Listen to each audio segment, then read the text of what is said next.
In Part 2, we examined how the Roman army changed internally.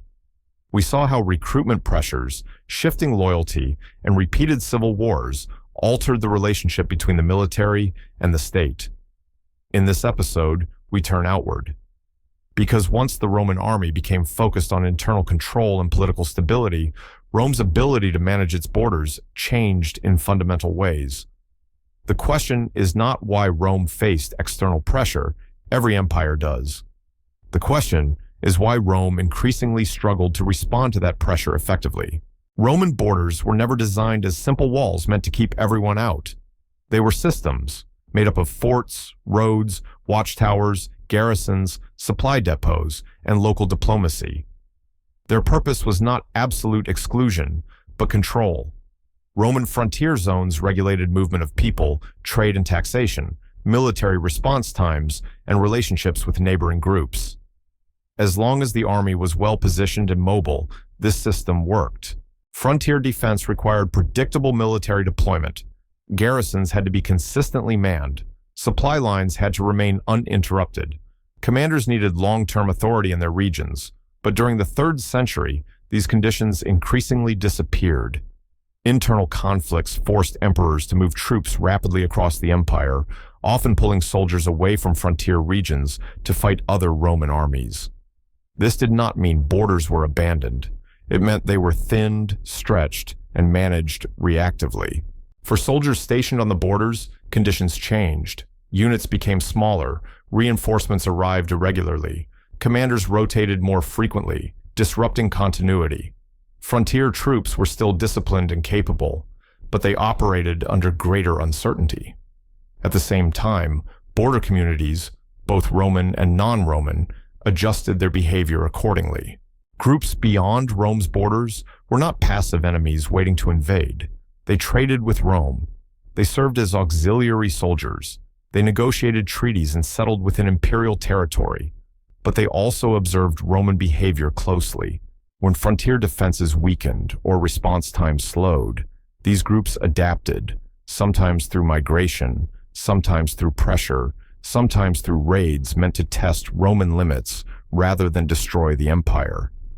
This was not a single invasion moment. It was a gradual recalibration of power along the borders. Later, historical narratives often describe Rome as collapsing under waves of invasions. This framing hides the more important reality. Rome did not suddenly lose its borders. It lost its ability to manage them coherently. Military responses became fragmented. Local commanders negotiated independently. Some frontier regions became semi-autonomous in practice, even if they remained Roman in name. The empire still existed, but its grip weakened unevenly. After the reforms discussed in Part 2, the army was better at maintaining internal order. But this came with trade-offs. Field armies were increasingly reserved for internal crises and major threats. Border forces, while still present, had fewer resources and less flexibility. This created a strategic imbalance. Rome could still respond decisively, but not everywhere, and not all the time.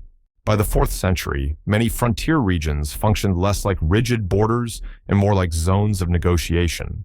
Roman authority blended with local power structures. Military presence remained, but enforcement depended on cooperation as much as force. This arrangement was not necessarily unstable in the short term, but it meant that Roman control relied increasingly on relationships, not dominance. When those relationships failed, Rome lacked the excess capacity to impose order quickly. The Roman Empire did not fall because it stopped defending its borders. It fell because its internal military and political systems limited how it could defend them.